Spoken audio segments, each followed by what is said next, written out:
as my understanding of God evolved, I realised actually that the whole time I was always acceptable. The whole time there was nothing broken about me at all. Talofa lover, my name is Afamasaga.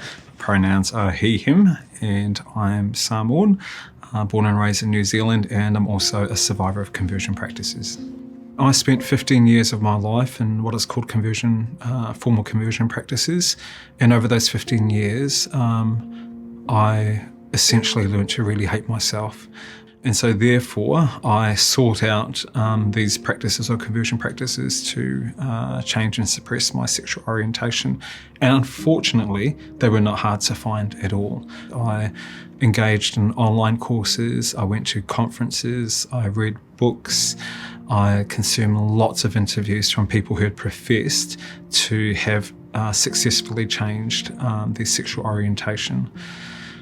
Only to find out years later that actually it was a big farce. There might be some people who are suppressing who they are, and one of the reasons they might want to do that is because they're worried that if they accept who they are, then they then have to throw their spirituality or their religion out. And I want to say to you, you don't. I certainly have a relationship, a spiritual relationship that is very direct between myself and my God, and no one can tell you what that should look like. But when I was growing up, my mum would always say to my sister and I that if there's anyone in the playground that doesn't have friends, those are going to be your best friends. So that was a mantra that we sort of really held on to, and it was kind of like our ethos as a family. So I kind of feel like when the legislation, Prohibition, passed, I was thinking about those people that don't currently belong, either in a religious or a cultural setting. One of the things that people would say to me is actually, Andre, you've stopped being a pastor of a church, but you're actually continuing your pastoral ministry, and that is to help people, you know?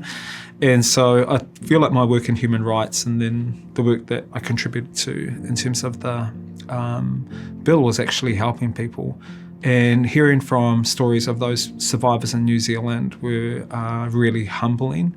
And one of the things that has astounded me as I've listened to the experiences, how closely they mirror my experiences.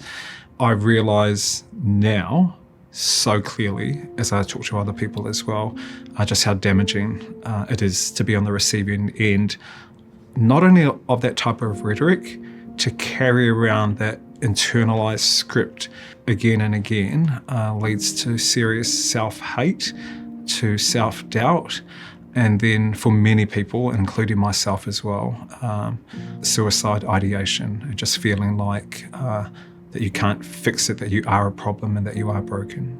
So I think when the legislation passed, it gave voice to that. It validated what survivors had been through. Unfortunately, my parents passed away some years ago, and before they passed away, unfortunately, I didn't have the courage to accept myself and to let them know. But I'm really grateful that my siblings really fully supported me when I decided to accept myself. And in fact, they were saying it's about time, you know. I only lament when I look back on my life and to think that I spent not only 15 years of my life in conversion practices, but for the most part of 40 years in the closet because I was so worried what people might say about me and about my family.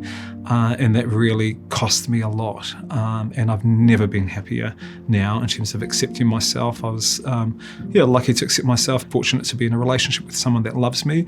I really am so proud to not only claim my identity as a Samoan man, but also as a gay man and also as a person of faith.